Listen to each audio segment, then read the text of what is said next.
بسم اللہ الرحمن الرحیم۔ السلام علیکم ورحمۃ اللہ وبرکاتہ۔ آج کی مختصر گفتگو تدریس سے ہٹ کے ہوگی، لیکن تدریس سے غیر متعلق نہیں ہے۔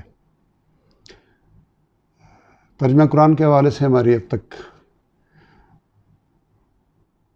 جو اسباق کی صورت میں سلسلہ چل رہا ہے، اس کا عنوان تذکیر القرآن ہے۔ پیغام زندگی کی ابتدائی نشستوں میں میں نے پس منظر عرض کیا تھا کہ رب ذوالجلال کی رحمت اور کرم سے لگ بھگ 21 سال پہلے قرآن حکیم، ترجمہ قرآن حکیم کی تدریس کی خاص سعادت رب کریم نے عطا فرمائی۔ وہی آگے بڑھ کے پہلے آڈیو ریکارڈنگ کی شکل میں اور پھر 2017 سے اسی آڈیو والے ترجمے کو لکھنے کا سلسلہ شروع ہوا، جو کہ تذکیر القرآن کے نام سے زیر طبع تھا، اور الحمدللہ ثم الحمدللہ ثم الحمدللہ آج وہ نسخہ میرے سامنے موجود ہے۔ رب کریم کا اس پہ جتنا شکر ادا کروں اتنا ہی کم ہے، کہ اس کی اس قدر عنایتیں ہیں، اس قدر فضل ہے۔ ایک بندہ عاصی جو کسی پہلو سے اس اہل نہیں تھا، پہلے اپنے رحمت و کرم سے قرآن حکیم کے ترجمہ پڑھانے کا، اور اس سے پہلے عربی گرامر کی تدریس کا، اگر وہاں سے شروع کریں تو یہ 98 سے سلسلہ شروع ہوتا ہے۔ اس سلسلے میں جن جن بزرگوں کے سے استفادہ میں نے کیا، وہ کہ اس کے پیش لفظ میں صفحہ نمبر 3 سے لے کے 5 تک اجمال سے یہ طریقہ تدریس کیا ہے، اور اس میں یہ شروع کہاں ہوا، اور لیکن چند نام لینا بہرحال ضروری ہے۔ واجب صدر احترام محترم ڈاکٹر اسرار احمد صاحب، جن سے طویل عرصہ قربت اور استفادے کا شرف حاصل رہا۔ پھر مولانا خالد مسعود رحمۃ اللہ علیہ، جو مولانا امین احسن اصلاحی رحمۃ اللہ علیہ کے شاگرد رشید، اپنے نام کے ساتھ وہ ہمیشہ تلمیذ لکھا کرتے تھے، اور صحیح معنی میں اگر کہا جائے تو مولانا اصلاحی رحمۃ اللہ علیہ کے پاکستان میں حقیقی شاگرد اور حقیقی تلمیذ مولانا خالد مسعود تھے۔ یقیناً بہت سارے احباب نے اور بھی استفادہ کیا۔ اور پھر مسجد کے ماحول میں جو سلسلہ عربی گرامر کا شروع ہوا مئی 98 سے، اس میں ایک نام میں کبھی نہیں بھولتا، جس میں یہاں بھی تذکرہ ہے، چودھری بشیر احمد رحمۃ اللہ علیہ، اللہ ان کے درجات بلند فرمائے، ان پر رحمتیں فرمائے۔ پھر انہی سے متصل مسجد قباء کے خطیب مولانا حافظ عبدالغفور رحمۃ اللہ علیہ۔ پھر اسی دوران پروفیسر ابو مسعود حسن علوی رحمۃ اللہ علیہ۔ تو ایک طویل سلسلہ ہے، اور پھر جن علماء کرام کی سرپرستی رہی، الحمدللہ ثم الحمدللہ، اللہ ان سب پہ اپنی رحمتیں فرمائے، جن میں قاری سعید الرحمن جامعہ اسلامیہ راولپنڈی اللہ کے حضور پہنچ گئے ہیں، اللہ ان کے درجات بلند فرمائے رحمۃ اللہ علیہ۔ شروع میں اسلامی یونیورسٹی اور بعد میں علامہ اقبال اوپن یونیورسٹی سے وابستہ پروفیسر ڈاکٹر علی اصغر چشتی دامت برکاتہ، اسلامی یونیورسٹی میں ڈاکٹر محمد عبید اللہ خان دامت برکاتہ، لاہور سے پروفیسر حافظ محمد رفیق صاحب، اور ایک طویل سلسلہ ہے احباب کا۔ رب ذوالجلال اس صحیح کو اس بندہ یاسی کی بخشش کا ذریعہ بنائے، میرے لیے، میرے والدین اور بالخصوص میرے دادا جان چودھری غلام محمد رحمۃ اللہ علیہ کے لیے صدقہ جاریہ بنائے، اور میری اولاد کے لیے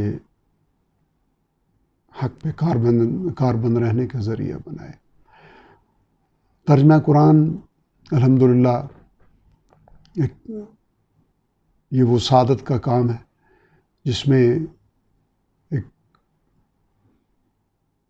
ایک سے ایک ورائٹی الحمدللہ ہمارے یہاں علماء کرام نے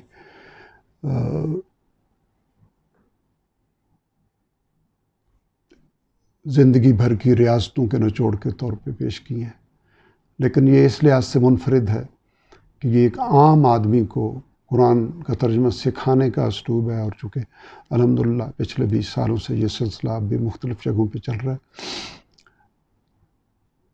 ایک عام پڑھا لکھا آدمی جو اردو پڑھ سکتا ہے وہ عربی گرامر کو سیکھے بغیر قرآن حکیم کو کس طرح سیکھ سکتا ہے کہ جب وہ تلاوت کرے تو اس کے آنسو نکلے۔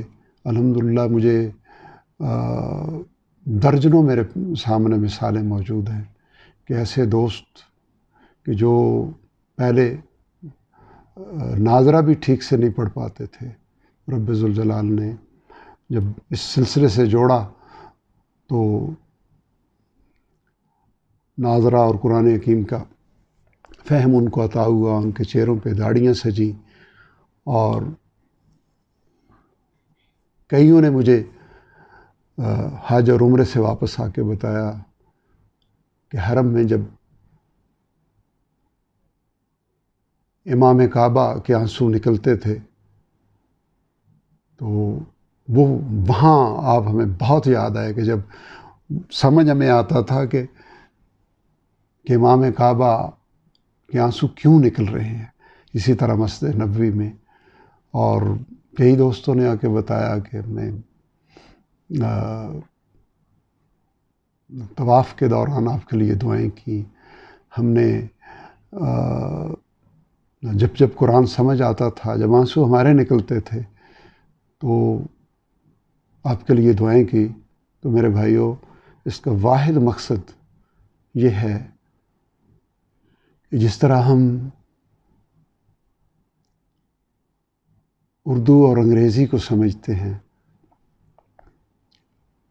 ذخیرہ الفاظ کی بنیاد پہ، ووکیبلری کی بنیاد پہ، لفظوں کے معنی ذہن نشین کر لیے جائیں اور پھر اس کو مشق میں لایا جائے۔ جیسے یہ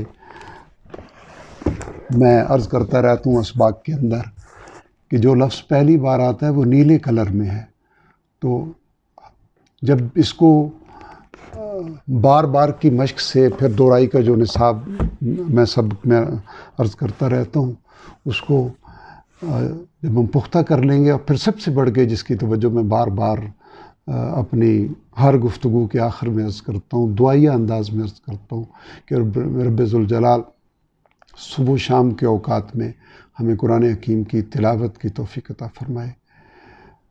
جب ہم تلاوت ہمارا معمول بن جائے گا اور قرآن کے الفاظ ہماری یادداشت کا، ہماری ووکیبلری کا حصہ بن جائیں گے، تو الحمدللہ پھر وہ وقت آئے گا کہ جب ہم بھی تلاوت کریں گے ہمارے بھی آنسو نکلیں گے، ہمارا بھی ایمان بڑھے گا، ہمارا بھی جسم کے رونگٹے کھڑے ہوں گے، دل لرزے گا۔ آج میں اپنی کیفیات کا اظہار نہیں کر سکتا۔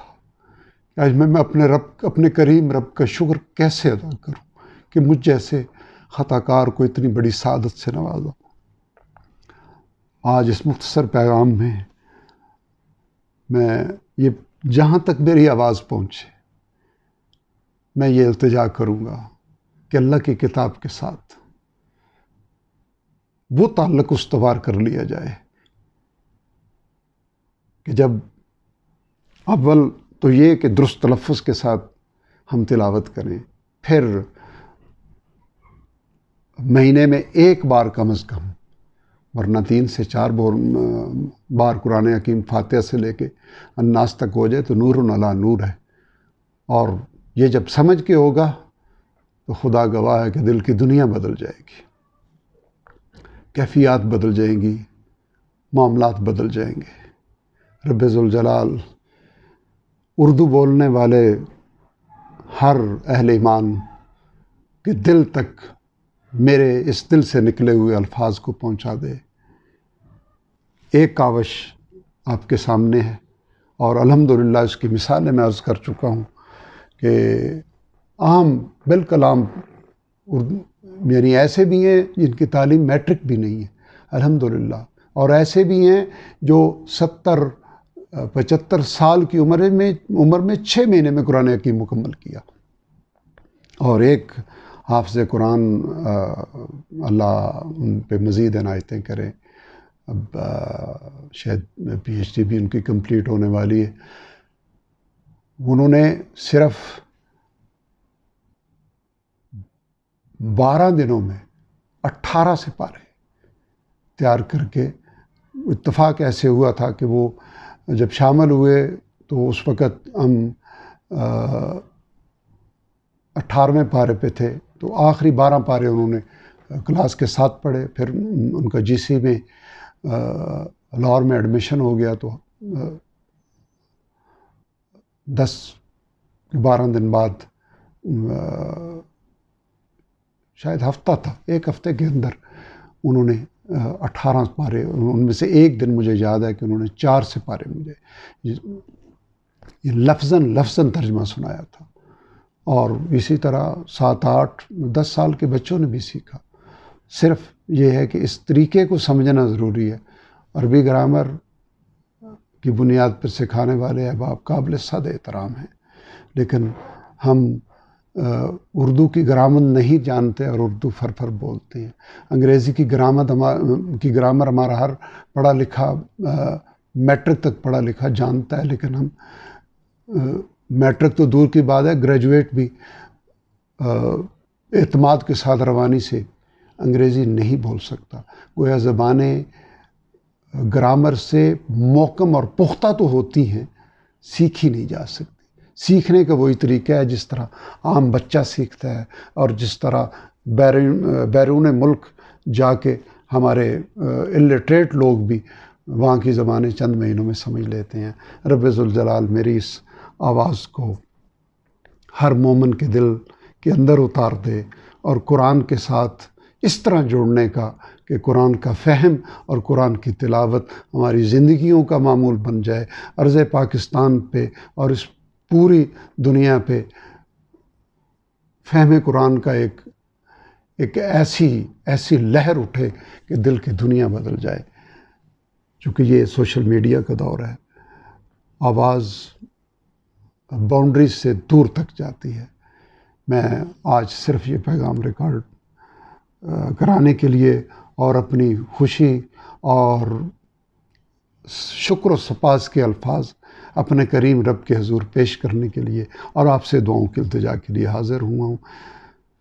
اللہم آنس وخشتی فی قبری، اللہم ارحمنی بالقرآن العظیم وجعلہ لی اماما ونورا وہدی ورحمہ. اللہم ذکرنی منہ ما نسیت وعلمنی منہ ما جہلت وارزقنی تلاوتہ آناء اللیل وآناء النہار واجعلہ لی حجۃ یا رب العالمین. رب اوزعنی ان اشکر نعمتک التی انعمت علی وعلی والدی وان اعمل صالحا ترضاہ وادخلنی برحمتک فی عبادک الصالحین واصلح لی فی ذریتی انی تبت الیک وانی من المسلمین. وآخر دعوانا الحمد للہ رب العالمین.